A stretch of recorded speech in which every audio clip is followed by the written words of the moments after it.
This is NDTV.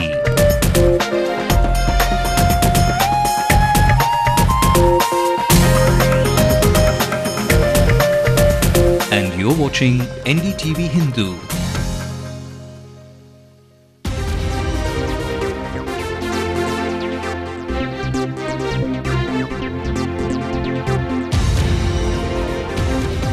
The Tamil Nadu Assembly passes a resolution to include the State Revenue Department as a party in the Ndtv retrieval case filed by Jayalalitha earlier. தமிழக மீனவர்களின் நலன் காக்கப்பட வேண்டும். எல்லா கட்சிகளும் திராவிட முன்னேற்ற கழகம் உட்பட எல்லா கட்சிகளும் அதை வரவேற்று ஆமோதிக்கிற நிலையில் welcomes and congratulates her in particular. The National Security Advisor Shiv Shankar Menon meets Chief Minister Jayalalitha a day after the Tamil Nadu Assembly called for economic sanctions against Sri Lanka. The common school syllabus was based on recommendation by experts, the petitioner opposing the postponement of the Madras High Court. It's what Jayalalitha once promised at a public rally. Now a left leader too wants the Dinakaran attack case in Madurai reopened. Bring to trial the culprits. The DMK proposes a separate block for its MLAs inside the assembly. The speaker disposes Stalin and to walk out. 8 months after investigating a complaint of misappropriation filed by the BCCI against Lalit Modi, the Chennai police say there is no evidence to nail the former IPL chief. And more traffic decongestion measures are on the cards after a public outcry. Two-way traffic back on TTK Road and CP Ramasamy Road. A sneak peek at tomorrow's film releases as well. And the shades of memories of MF Hussain coming up. I don't want to mourn his passing. I would rather celebrate his life. Welcome to the show. This is Headlines Now. I'm Natasha Doraiswamy. Well, those were all the top stories, of course, from the state. But now let's take a look at national headlines. MF Hussain dies in London. The Prime Minister says it's a national loss. The President says a void has been created in the creative world. In exile since 2006 over controversial paintings, Hussain took citizenship over Qatar last year, but always said he wanted to return home. Under criticism for accounted income, Ramdev hits out at the government. Doctors say he must break his fast. It's not just Ramdev. Digvijay Singh tells NDTV even Anna Hazare's campaign has the clear support of the RSS. Our top story today, a unanimous resolution was passed in the Tamil Nadu Assembly to implead the State Revenue Department in Ndtv retrieval case filed by Chief Minister Jayalalitha in the Supreme Court. DMK MLAs were absent today. The Chief Minister blamed DMK Chief Karunanidhi for giving up the rights of the state on Ndtv. Leader of the opposition Vijay Kant also blamed Karunanidhi for surrendering Ndtv to Sri Lanka in 1974 when he was Chief Minister.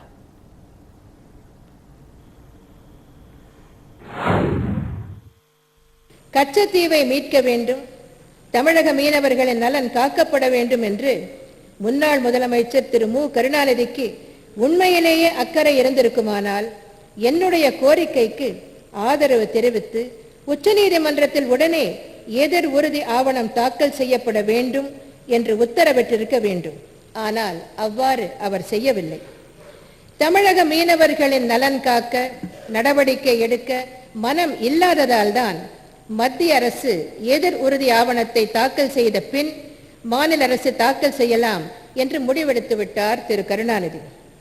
1/4/2011 அன்று 2 மாதங்களுக்கு முன் மத்திய அரசு உச்சநீதிமன்றத்தில் எதிர் உறுதி ஆவணத்தை தாக்கல் செய்தது.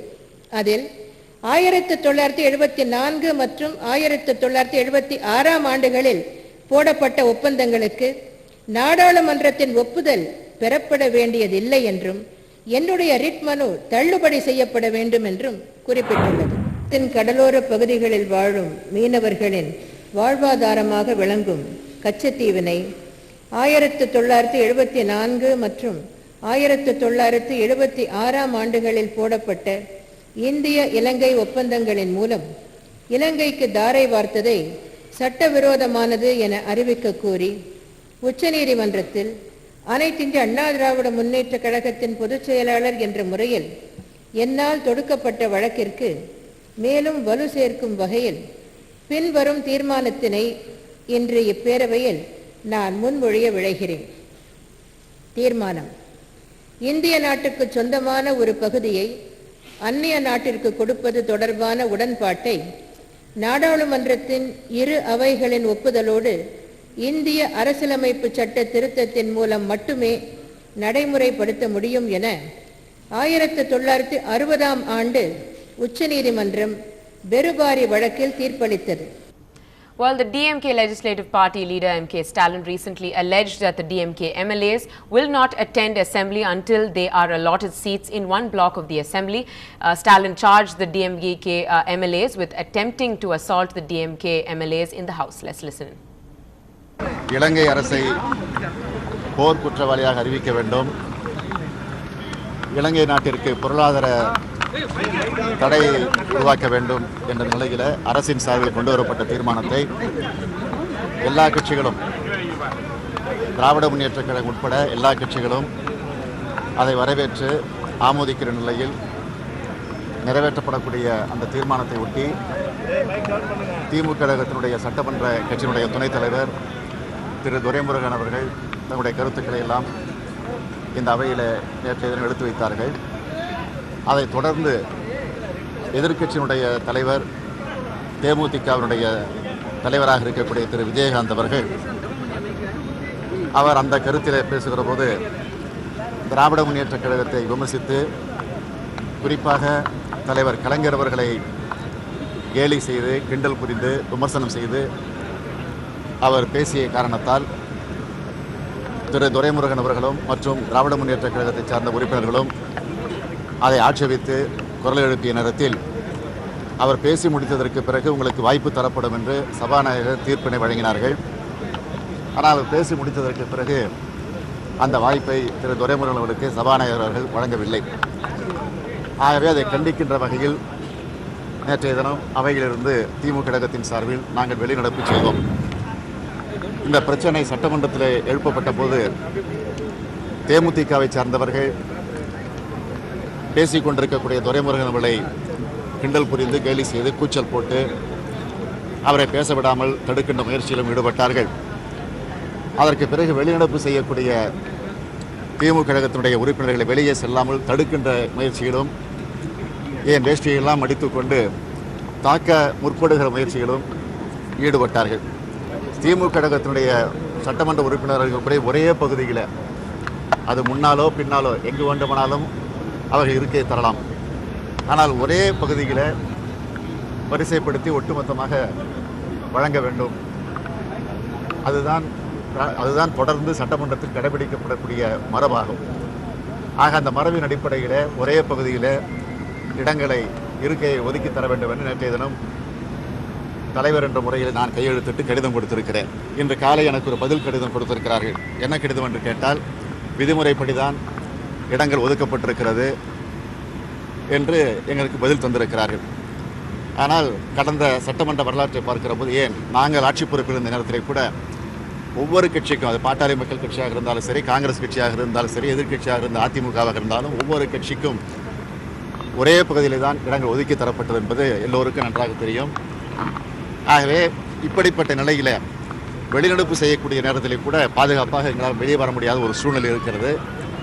எனவே இதை தவிர்க்கின்ற வகையில் நீங்கள் இடங்கள் ஒதுக்கி தருகிற வரையில் நாங்கள் அவையில் கலந்து கொள்ள மாட்டோம் என்ற ஒரு முடிவினை எடுத்திருக்கிறோம் என்று சொன்னதற்கு பிறகு கூட இன்னும் அந்த அவையில் இடம் ஒதுக்கி தரப்படாத காரணத்தால் இன்றைக்கு நாங்கள் இந்த அவையில் கலந்து கொள்ளவில்லை என்ற முடிவெடுத்து நாங்கள் வெளியேறியிருக்கிறோம்.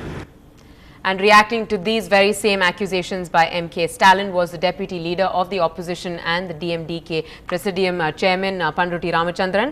He stated that the DMK MLAs should have behaved in a civilized manner without shouting at the Speaker of the opposition, and completely rubbished all claims by M.K. Stalin. In an uncivilized and barbarous manner, they began shouting at him and also abusing him while the leader of the opposition was making his speech. In fact, it is for the DMDK to have moved. We should have moved a privilege motion against the DMK, but we didn't do it. In spite of the experienced legislators which DMK has, this sort of behavior only shows that they are at the weak point. About the allegations against Mr. Karunanidhi by Vijayakant. That is a fact. Well, as calling himself a Tamil leader, he should have sorted this problem and solved this problem, because they were also a part of the central government, where they insisted that action should be taken and solve the issue of the Tamils. You call yourself the Tamil leader of the world, Tamil leader, and you are the one who brought the classical language to Tamil culture. Well, moving on now, despite a day-long hearing in the Madras High Court today, the PIL on the uniform system of education is up for hearing yet again tomorrow with no significant consensus, except that the government's counter-argument was that the syllabus had already been vetted by experts and therefore should be implemented for this year. The petitioners had filed a writ petition earlier against the government, which had passed a bill to postpone the implementation of the system indefinitely. And National Security Advisor Shiv Shankar Menon had met the Chief Minister Jayalalitha at her Poise Garden residence this evening. The meeting came a day after the Tamil Nadu Assembly passed a resolution seeking economic sanctions against Sri Lanka for its war crimes against Tamils. And also the Foreign Secretary Nirupama Rao arrives in Chennai tonight. She is likely to call on the Tamil Nadu Chief Minister. The resolution passed in the State Assembly was proposed by the Chief Minister Jayalalitha herself. She had wanted India to pressure the United Nations to declare those responsible for mass killings of the Tamil civilians in Sri Lanka as war criminals. And the CPI State Secretary Ta Pandian demanded the reopening of the Dinakaran office attack case in Madurai, in which 3 innocent employees of the newspaper were burnt alive. This was after the Maran Open paper published a controversial survey on Karunanidhi's successor, sparking violence by Alagari's supporters. At Madurai, in daylight,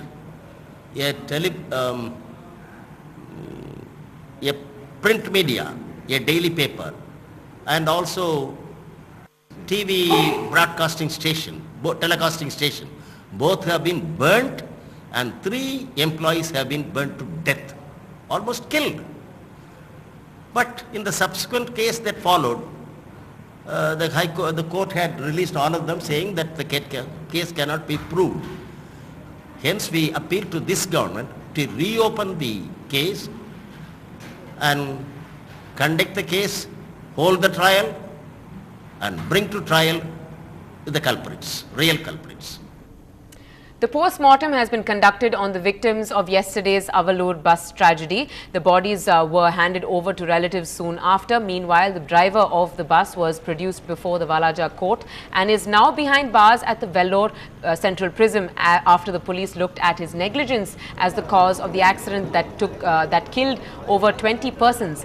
Now, the bus had veered away from a collision with a lorry, overturned and caught fire. The Tamil Nadu government had announced a compensation of 1 lakh rupees to the kin of each of the victims of the horrific bus tragedy, while 50,000 rupees will be handed out to the injured.